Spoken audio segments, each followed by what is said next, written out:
যাওয়ার পর থেকেই কিন্তু নানান ধরনের ষড়যন্ত্র করতেছে দেশে যেন আবার উনি ফিরে ক্ষমতায় পায়। তো এই ষড়যন্ত্রে কি উনি সফল হবে কিনা? আপনি কি মনে করেন? সফল হবে বলতে কি, এটা তো আপনি ভবিষ্যতের কথা বললেন, তো ভবিষ্যৎ তো আমরা কেউ জানি না। তবু আমার যেটা মনে হয়, মানে বাংলাদেশের বর্তমান পরিস্থিতি অনুযায়ী আহ, উনার মানে দেশে ফিরে আসার কোনো পসিবিলিটি আমি দেখতেছি না। এই কারণ বাংলাদেশের সমস্ত মানুষ, আপনি যদি খেয়াল করেন সারা বাংলাদেশে নো আওয়ামী লীগ এমন একটা কথা কিন্তু অলরেডি উঠে পড়ছে। মানে আওয়ামী লীগরে প্রত্যেকটা মানুষ নিজ নিজ জায়গা থেকে হলো নিষেধ চাই। কারণ প্রত্যেকটা মানুষ হলো আপনার আওয়ামী লীগ দ্বারা নির্যাতিত। আপনি যদি দেখেন যারা আওয়ামী লীগের বিরোধিতা করতো তারাই হলো আওয়ামী লীগ দ্বারা নির্যাতিত হয়েছে। আপন ভাই, মনে করেন আওয়ামী লীগের কোনো আপন ভাইও যদি জামাত বা বিএনপি করে, সেও কিন্তু আওয়ামী লীগের দ্বারা নির্যাতিত হয়েছে। সো আওয়ামী লীগ যে ফিরে আসবে, তারা অনেকভাবে ফিরে আসার চেষ্টা করছে তাদের পতনের। তারা তো এমন ভাব দেখায়, তো আমাদের সাবেক হলো স্বৈরাচার হাসিনা, সে এমনভাবে কথা বলতো যে সে 41 সাল পর্যন্ত থাকবে, আস্তে আস্তে বাড়াইতো 21 সাল থেকে 41 সাল। তো আমরা কি দেখলাম, তার কিন্তু 24-এ পতন হয়েছে, বিদায় না, আমরা কিন্তু তারে ঝাঁটা পিটা করে বের করছি, সে কিন্তু পালিয়ে গেছে। সো এই যে সে পালিয়ে গেল, তারপরে সে বিভিন্নভাবে চক্রান্ত করতেছে। মানে তার পাশের দেশ, মানে আমাদের দিল্লি যেটাকে বলে, তার আমরা মামা বাড়ি বলি, সে বিভিন্নভাবে বিভিন্ন মানুষ অনেক কথা বলে, সে সেই দেশে বসে প্রথমে আনসার লীগ আসলো, তারপরে অনেকভাবে অনেক কিছু ট্রাই করছে, রিক্সা লীগ। গতদিন আমরা দেখলাম কি ঢাকাতে হলো নন লীগ পাঠাইছে সে, এটাও জয়ের ইন্ধনে হয়েছে। তো এখন হলো সে ইসকন লীগ হিসেবে ফিরে আসছে। ইসকন কিন্তু অনেক দেশে নিষিদ্ধ, এবং বাংলাদেশে আমি পার্সোনালি মনে করি যে আপনার ইসকনকে যদি নিষিদ্ধ করা হয়, তাহলে আওয়ামী লীগ যে অর্ধউলঙ্গ অবস্থায় আছে পুরোপুরি উলঙ্গ হয়ে যাবে। কারণ আওয়ামী লীগের এখন আসার ব্যাক করার একটাই রাস্তা হলো এই ইসকন, মানে হিন্দু সনাতনীদের সে ইউজ করতেছে। এবং বিভিন্নভাবে সারা বাংলাদেশে আপনি দেখেন ইসকনের যে আপনি মিছিলগুলো দেখবেন, বেশিরভাগই হলো ছাত্রলীগ বা নিষিদ্ধ যে সংগঠন ছাত্রলীগ, তারা হলো জড়িত আছে, তারা চলে আসতেছে। মানে এমন একটা দেশে বাস করি, আর এই আওয়ামী লীগ এমন একটা ধর্ম, মানে আওয়ামী লীগ কিন্তু একটা ধর্ম, আমি নিজে বলি আওয়ামী লীগ ধর্ম। তাদের নবী হলো, তারা মুজিবরে নবী হিসেবে প্রতিষ্ঠিত করছে। আপনি দেখবেন স্কুলে ছোট ছোট বাচ্চাদের তারা এই মুজিবের ছবি দেখায় পূজা করতো।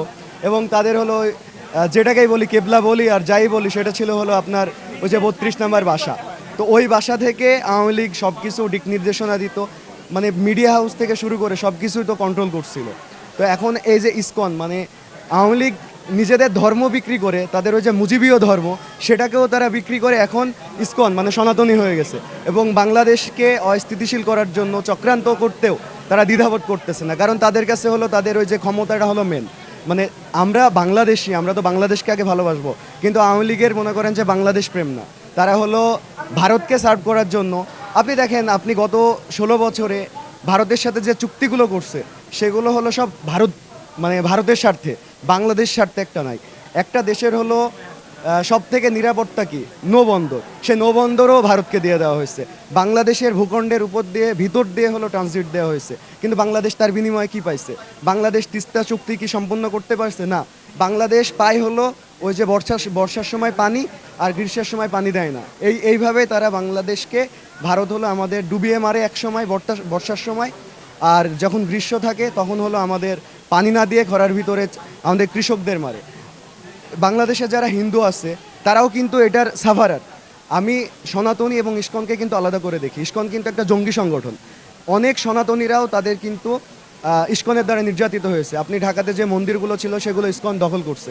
হিন্দুদের অনেক বাসাবাড়ি কিন্তু ইসকন জায়গা জমি এগুলো দখল করে। ইসকন বিশ্বের 10টা দেশে নিষিদ্ধ আছে, সিঙ্গাপুর পর্যন্ত, মালয়েশিয়া, এগুলো নিষিদ্ধ।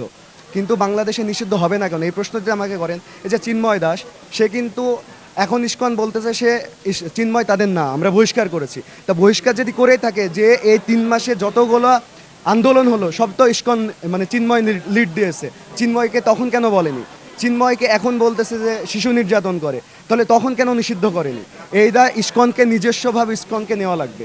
ইসকনকে চিন্ময় যেমন ধারণ করে। এবং আপনি দেখেন, বাংলাদেশে আমরা এতদিন অনেক আলেম সমাজকে বলা হয় না যে পাকিস্তান প্রেমী বা ইসলামিস্ট যারা আছে, তা একটা একটা ইসলামিস্ট, যেমন আমরা মামুনুল হকের কথা বলতে পারি, মামুনুল হককে ধরার পরে কিন্তু পাকিস্তান বিবৃতি দেয়নি, কিন্তু ইসকনের এই যে চিন্ময়কে ধরার সাথে সাথে পাকিস্তানের এই কি বলে ইন্ডিয়ার হলো পররাষ্ট্র মন্ত্রণালয় বাংলাদেশকে চিঠি পাঠাইছে যে সাথে সাথে ছেড়ে দিতে হবে। এবং আপনি খেয়াল করলে দেখতে পাবেন ইন্ডিয়াতেও কিন্তু এ নিয়ে আন্দোলন হচ্ছে যে চিন্ময়কে ছাড়া লাগবে।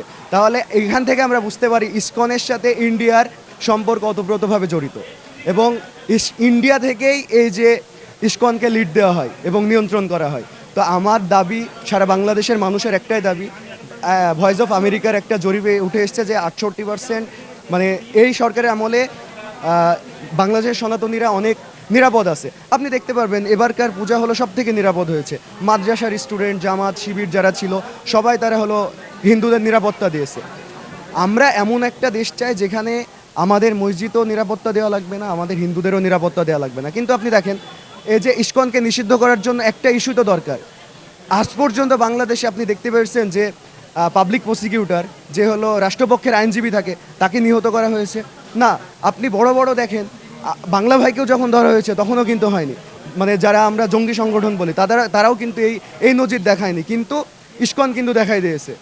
এবং ইসকন আমাদের আলিফ ভাইকে হত্যা করেছে, তাও পুলিশ প্রশাসনের সামনে।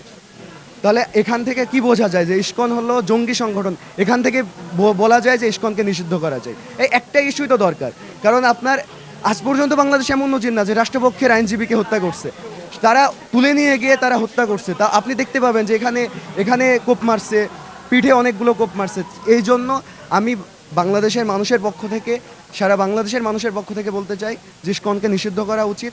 ইসকন হলো বাংলাদেশে মানে মধ্যপ্রাচ্যের বিস্ফোরণে আমরা বলি হলো ইসরায়েলকে, কারণ ইসরায়েল যে আপনার জায়নবাদরা ফিলিস্তিন বলেন, যে আশেপাশে লেবানন বলেন, যেভাবে হত্যাকাণ্ড চালাচ্ছে, মুসলিম নিধন করতেছে, যদি ইসকনকে নিষিদ্ধ করা না হয় তাহলে অদূর ভবিষ্যতে তারাও বাংলাদেশে এরকম হত্যাকাণ্ড চালাবে। আজকে অনেকগুলো নিউজ আসছে যে জুমার নামাজের পরে ইসকন অনেক জায়গায় গন্ডগোল করার চেষ্টা করছে, যে সুন্নত নামাজ পড়তেছে তবু ওরা স্লোগান দেওয়া শুরু করছে। ওরা চাচ্ছে হলো শেখ হাসিনার ইন্ধনে, ভারতের ইন্ধনে বাংলাদেশকে একটা অস্থিতিশীল পরিবেশ সৃষ্টি করে দাঙ্গা লাগায় যেন বাংলাদেশকে সিকিম বা হায়দ্রাবাদ বানানো যায়। কারণ ভারতের আপনি বিজেপি তো ওই দেশে একটা সন্ত্রাসী সংগঠন বলা চলে, যারা ক্ষমতায় আছে তারা কিন্তু চাই বাংলাদেশকে অঙ্গরাজ্য হিসেবে প্রকাশ করতে, কারণ তারা বাংলাদেশকে স্বীকৃতি দেয় না। ওদের স্বরাষ্ট্রমন্ত্রী অমিত শাহ একই কথা বলে। সো বাংলাদেশ একটা স্বাধীন দেশ, তারা চায় অখণ্ড ভারত, কিন্তু আমরা বেঁচে থাকতে, আমাদের রক্ত, ছাত্র জনতার রক্ত বেঁচে থাকতে এটা কোনোদিনই সম্ভব না। ভারত এটা বুঝে গেছে, এবং এই 24-এর আন্দোলনে শুধু আমরা হাসিনাকে বিদায় করি না, আমরা বিদায় করছি হলো ভারতের আধিপত্যবাদ, যেটা সেখান থেকেও ভারতকে বিতাড়িত করা হয়েছে। তো ভারতের এই জন্য মাথা ঠিক নাই, তারা চাচ্ছে হলো বাংলাদেশকে যেভাবে হোক কন্ট্রোলে রাখতে। এজন্য বিভিন্ন রাজনৈতিক দল, আপনি বিএনপি বলেন, বিএনপির একটা উইং, আমি একটা উইংই বলবো কারণ সব না, তারা হলো ভারতপ্রেমী হওয়ার চেষ্টা করতেছে, মনে করতেছে ভারতপ্রেমী হলে হয়তো নির্বাচন বা ক্ষমতায় তারা যেতে পারবে। তো আমি বিএনপির কাছে উদাত্ত আহ্বান জানাচ্ছি যে তারা যেন যে ভারতপ্রেম থেকে বের হয়ে এসে বাংলাদেশ প্রেমী হয়। বাংলাদেশের জনগণ কী চাচ্ছে, বাংলাদেশের ছাত্র সমাজ কী চাচ্ছে, তরুণরা কী চাচ্ছে, এইটাকে নজর দিয়ে তারা যেন সামনে এগিয়ে যায়। ভারতপ্রেমী হয়ে বাংলাদেশের ক্ষতি ছাড়া আমি উন্নয়ন কিছু দেখতে পাচ্ছি না। কারণ বাংলাদেশে আপনার যা উন্নয়ন 16 বছর হয়েছে তার 10 গুণ উন্নয়ন হওয়া উচিত ছিল। কারণ শেখ হাসিনা কাজ যদি 1% করছে, 99% চুরি করছে। তো ও আর ভারত হলো তাকে হলো ইন্ধন দিয়েছে। ভারতের সাপোর্ট ছাড়া আপনি 3টা যে নির্বাচন হয়েছে সেই নির্বাচন কখনো পসিবল ছিল না। আপনি এর মধ্যে একটা প্রশ্ন, ভারত তো এখন নানানভাবে চেষ্টা করছে যেন শেখ হাসিনা আবার ক্ষমতায় আসে, তো ভারত কি এই দিক থেকে আপনি এই বিষয়টা আপনি কিভাবে? আমি এটা ভারতের এই বিষয়টা খুবই নেগেটিভলি নিচ্ছি, কারণ ভারত তো চাই আমাদের দেশে হলো আধিপত্যবাদ বিস্তার করতে। আমরা কিন্তু ভারত বিদ্বেষী না, আমরা কোনো দেশ বিদ্বেষী না, কিন্তু প্রত্যেকটা দেশের আধিপত্যবাদ বিদ্বেষী, তাদের দারাগিরি বিদ্বেষী। ভারত চাই হলো, আপনি ভারতের আশেপাশে দেখেন কোনো বন্ধু রাষ্ট্র নাই, নেপাল বলেন, মালদ্বীপ বলেন, বা ভুটান বলেন, শ্রীলঙ্কা বলেন, নেক্সট কিন্তু ওরা শ্রীলঙ্কাতে পরাজিত হয়েছে, আর সর্বশেষ বাংলাদেশে পরাজিত হয়েছে। তো ওরা চাইবে, এবং ওরা সব থেকে কাছে বন্ধু হিসেবে দেখতে চায় হলো আওয়ামী লীগরে, কারণ আওয়ামী লীগ হলো ভারতের সব থেকে কাছের বন্ধু। তারা বিএনপিকে অতটা ভরসা পায় না।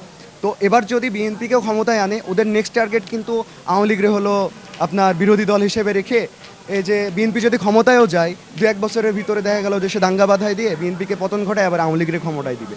মানে ওদের চাওয়া পাওয়া, ওদের সব থেকে কাছের বন্ধু হলো আওয়ামী লীগ, কারণ আওয়ামী লীগ ক্ষমতায় থাকলে তারা হলো সব থেকে সুবিধা বাংলাদেশ থেকে পায়। এবং বাংলাদেশে আপনি দেখেন এই যে রেল ট্রানজিট দিচ্ছে, তাদের এইটার কারণ কি? কারণ তাদের 7 সিস্টার যেন মানে কোনো ব্যাঘাত সৃষ্টি না হয়, সেভেন সিস্টারও স্বাধীন হতে চাই। তো আমি ইন্ডিয়ার কাছে মেসেজ পৌঁছাতে চাই আপনাদের মাধ্যম দিয়ে, যদি বাংলাদেশকে তারা অস্থিতিশীল করতে চায় তাহলে সেভেন সিস্টারও তাদের কাছে ঠিক থাকবে না। আমরাও সেভেন সিস্টারকে দেখে নিব, আমরাও সেভেন সিস্টার দখলে নিব। তাদের হলো চিকেন নেক যেটাকে বলেন, তারা হলো ওই জন্য উত্তরবঙ্গ দখল করতে চায়। এরকম অনেক জরিপ আসতেছে, নিউজ আসতেছে আমাদের কাছে, তারা চায় উত্তরবঙ্গ দখল করে নিতে। গতদিন তো রংপুরে বিশাল একটা সমাবেশ করছে, সেটাও কিন্তু ইসকনের সমাবেশ। এবং আমরা মনে করি তারা কিন্তু ইসকনের মাধ্যম দিয়ে বাংলাদেশকে অস্থিতিশীল করতে চায়, এবং সেইটা কিন্তু আলী ভুট্টা ভাইয়ের তারা যে খুন করলো তার মধ্য দিয়ে প্রকাশিত হয়েছে। গত 2 দিনে কিন্তু তারা রাজু ভাস্কর্যে আন্দোলন করছে, তারপরে হলো আপনার শাহবাগ আন্দোলন করছে এবং গন্ডগোল করার চেষ্টা করতেছে। তারা চাচ্ছে গন্ডগোল, কিন্তু আমাদের আলেম সমাজ থেকে শুরু করে বাংলাদেশের ছাত্র জনতা অনেক ধৈর্যের পরিচয় দিয়েছে। তারা দাঙ্গা থেকে নিজেদেরকে গুটিয়ে নিয়েছে, কারণ আমরা চাই না বাংলাদেশ সিকিম বা হায়দ্রাবাদ হোক। এটা হলো ইন্ডিয়ার টার্গেট, কারণ হায়দ্রাবাদ বা সিকিম হলে তারা অনায়াসে বাংলাদেশকে দখল করে নিতে পারবে। আর এইটা সে করতে চাচ্ছে বাংলাদেশের আওয়ামী লীগ, এই যে নিষিদ্ধ ছাত্র সংগঠন ছাত্রলীগ এবং ইসকনের মাধ্যম দিয়ে। তো আমরা ভারতের কাছে মেসেজ পাঠাতে চাই, বাংলাদেশের সমস্ত রাজনীতিবিদ থেকে শুরু করে যারা ক্রিয়াশীল ছাত্র সংগঠন আছে, সবাই আমরা একতাবদ্ধ হয়ে এবং ভারতের এই আগ্রাসী মনোভাব এটা রুখে দিব।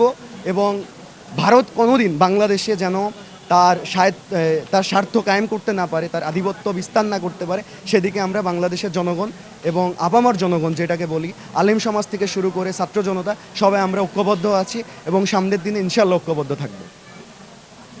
ধন্যবাদ।